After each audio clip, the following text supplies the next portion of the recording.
So finally, the long-awaited, or what people thought would happen, but the when was the question, happened over the weekend.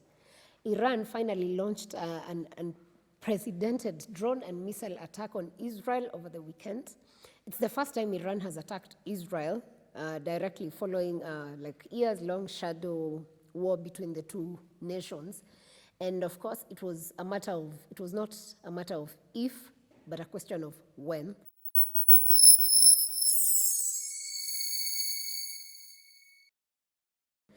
And the when finally happened. So with this attack, then the Middle East stands closer to an all-regional war than at any point since the October 7th war began. That is, of course, between Israel and Palestine, if you've been following up on the global issues. And this war has opened a can of worms where everyone is worried what happens next. Is this the opening of the Third World War? Is this the beginning of the end of Middle East? It's a whole lot of things that are being said with relation to the attack that happened over the weekend. So Iran and its proxies operating out of Yemen, Syria, and Iraq launched the air attack against military facilities in Israel. Iran did this mission actually because it was a revenge mission. Remember that on 1st April, Israel bombed an Iranian consular building in Damascus, that's in Syria, and it killed top Islamic Revolutionary Guards, general, and 6 other officers. And from that, Iran promised that it would take its revenge. Now we know what they mean when they say they will take revenge. That's maybe just a tip of the iceberg. So Iran launched over 300 drones, ballistic and cruise missiles at Israel as its proxies, and allies also carried out coordinated attacks according to a report by the Israel Defense Forces, that is IDF, spokesperson Daniel Hagari. The minister confirmed that the attack severely injured a 10-year-old girl and only caused a minor damage to one military base from the few ballistic missiles that did land in the country. So this is, of course, Israel's way of signifying that their defense capabilities are so high that so many drones and missiles were launched towards them, but they were able to intercept with the help of course, forces such as the US and the UK that were involved in helping, make sure that these drones were intercepted. So with that, Israel's officials said that the assault was almost entirely thwarted by defense forces. And of course, with their allies coming through for them, it shows that each of these nations has people or nations that are supporting them. Of course, by now, for Israel, we see the US, the UK, and so many other nations supporting them. And of course, I'm sure Iran was also testing to see who is by their side in all these attacks. China has issued a statement asking for restraint, and of course, China stands more so on the side of Iran. So with this, then every nation has tested, in case the war gets serious, who stands by them. As an African, at this point, I feel like Africans should not be taking sides with such, because if there's a side we should be taking, then it should be to free Palestine, because all these things originate from the whole idea that Palestine is not treated as an equal nation by Israel and some other nations. So I feel like if you were to take a side as an African, maybe take the side that free Palestine should be the side we take. After the attack happened, President Joe Biden said that the US was key in helping bring down all the missiles that were against Israel. And he reaffirmed his ironclad support to Prime Minister Benjamin Netanyahu. He also said that he convened a meeting with the G7 nations just to try and talk and see how best to sort this attack so that it doesn't escalate. So later yesterday or on Sunday, the 14th, they had a meeting with the G7 nations, and all G7 nations have come out to say is that all they ask for is restraint from all nations. Like, nobody wants an escalation of this war then, because people can see the danger and the risk that it stands to cause to the world if it continues. However, the Israel Prime Minister Netanyahu vowed to respond defensively and offensively, saying that Israel has been preparing for a direct attack by Iran for years. And of course, again, this confirms the question of it was just a matter of when, not if, because they saw this coming. Some White House officials, however, told some local media that the US will not participate in any offensive operations against Iran. US, of course, says they support Israel, but they're saying they're not going to participate in any offensive operations against Iran. So we don't know if now, if Israel decides to go full throttle, now what happens to the US support? That's a question that's still being negotiated, and we can only wait and see as the week progresses. Israel has also asked the United Nations to apply sanctions to Iran because of the attack. That's something that hasn't been fully agreed on, but again, from the meeting that was done with the G7 leaders, that has not come out fully if it's something they are going to do or not. But let's see, and we wait and see if Israel's request will be approved or will be applied towards Iran. So for you to understand why this attack happened, let me just give you a background. Iran insists it acted on self-defense, and this is after their diplomatic mission in Syria's capital, Damascus, was attacked on 1st of April. And from this attack that happened, it was a prompt for them to fight back for their space, because once you attack an embassy, you directly challenge a nation. In this case, the attack on the embassy was challenging Iran's sovereignty, and also considering the attack killed senior leaders in the Islamic Revolutionary Guard Corps, that is IRGC. Then with that, they had to get back because they have to prove that their forces are strong enough to fight for themselves. From this attack, the most high-profile casualty was Brigadier General Mohammed Reza Zahedi, a veteran commander who led the IRGC Foreign Operations Wing in Syria and Lebanon. So a day after the attack, the second supreme leader of Iran said that Israel would regret this crime, and President Ibrahim Raisi insisted that the attack would not go unanswered. The attack on their consular was on 1st of April, then the getting back by Iran was on 14th. So within 14 days, we've seen what it means when a country says we will attack back or we will fight for our space. So the situation underlines the danger of a wider Middle Eastern war spreading from the conflict in Gaza. Of course, you know the Gaza war has been going on since October 7th. And the escalating clashes, which is really unfortunate, because at the end of the day, the people who suffer are the citizens and not majorly the army or the people causing the attack. So citizens end up suffering because of people that cannot talk, or nations that do not respect each other or do not look at each other as equal parties. So for weeks, the Israelis have expressed growing frustrations with Netanyahu's handling of the war and his failure to bring back home hostages. If you've been following, of course, you've seen they've had demonstrations across the nation, Tel Aviv and some other parts of Israel, where people have been asking for his resignation. But he hasn't done that. If he's going to do that, especially now with war, that's another question we are not sure of yet.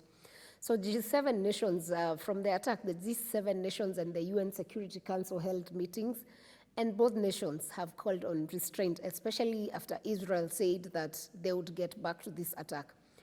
If, of course, Israel gets back, and already Iran has set out its tools and its machinery, it means that will be a full-blown war.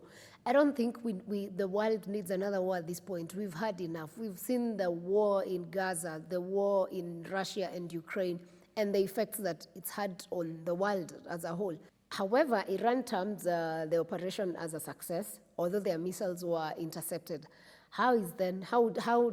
What makes them then define this as a success?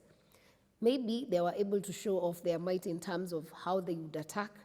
They were able to test their machinery. You know, you can look at, they were able to also see how the US and the Israel, gets back. Like, they were able, of course, to see how they were able to bring down their drones. So with all this, they might have been testing different things, and depending on what they were going to war for then, maybe it's a success for them. So now, Iran enemies now know their capabilities. In the sense that Iran knows if we launch drones, how much time does it take for the drones to be intercepted? Who joins in intercepting these drones and who stands with Israel, So, and it's a matter of time before they find ways around them. So how do they deal with this if, again, they were to do it again? They know how the people they consider their enemies deal with that situation.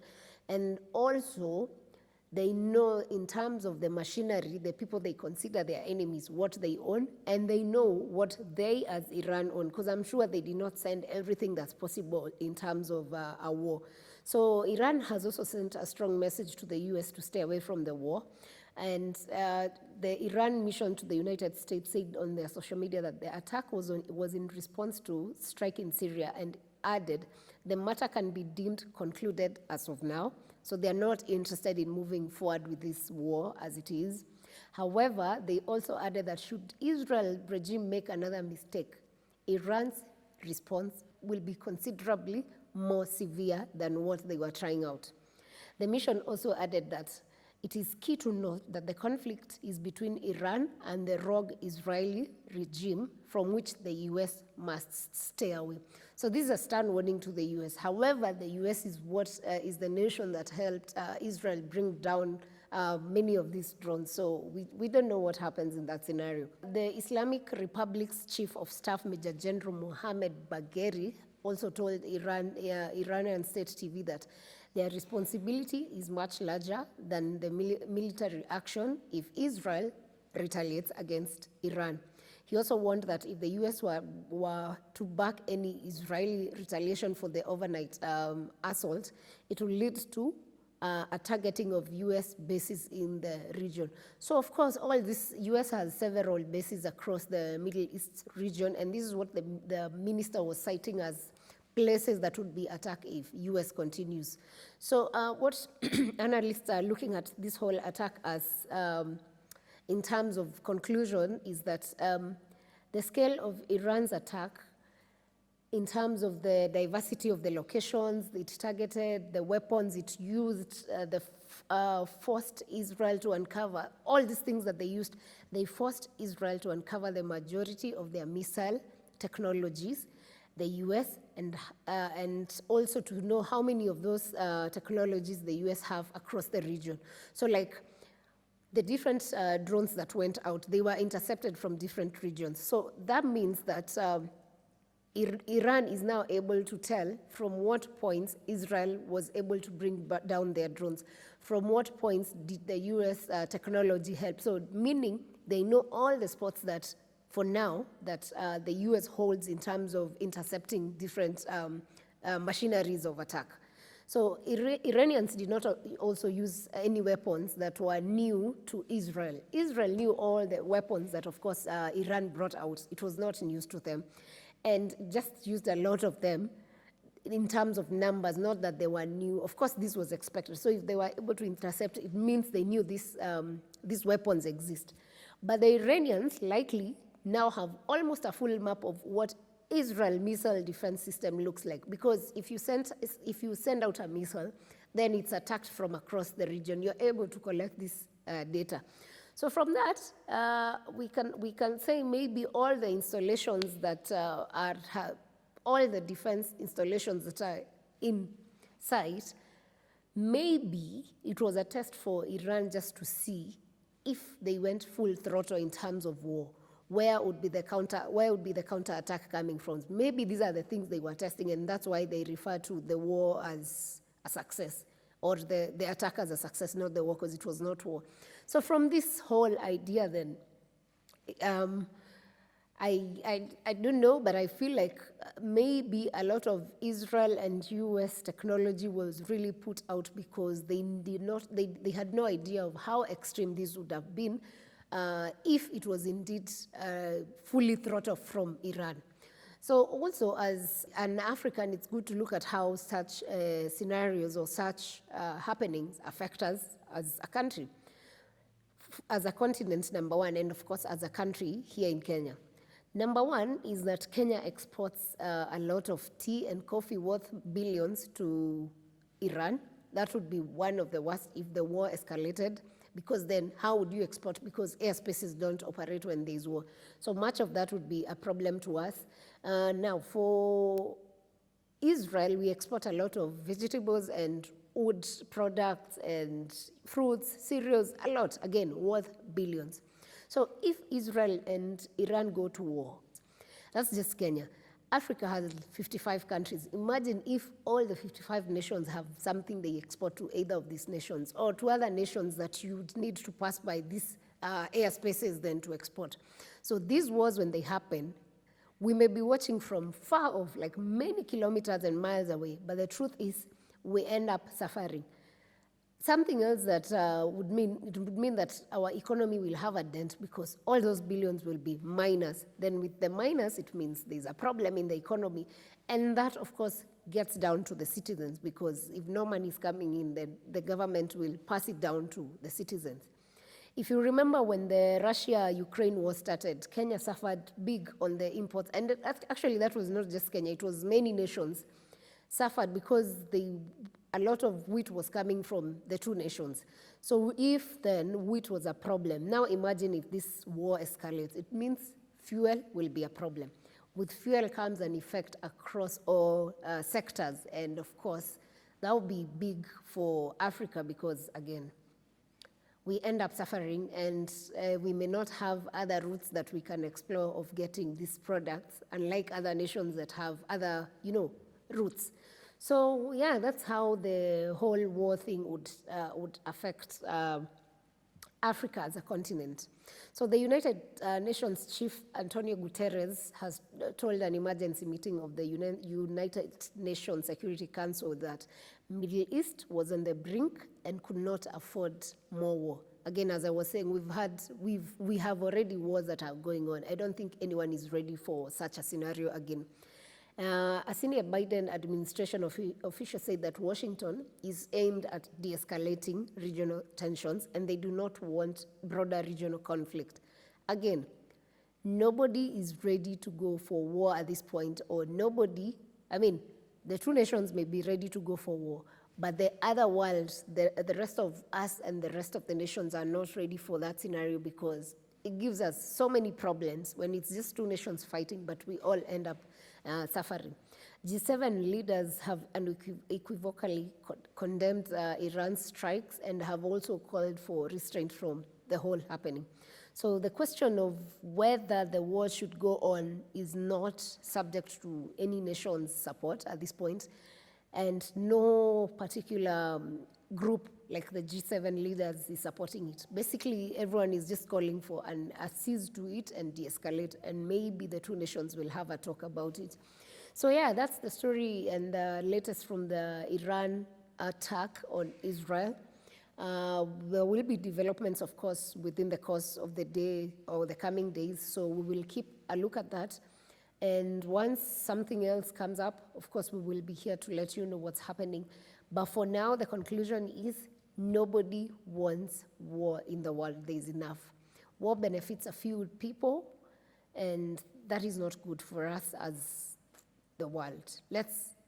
I hope the two nations can, sit together and choose peace, because peace brings more prosperity across the world, and peace is a better option than war. Thank you for watching.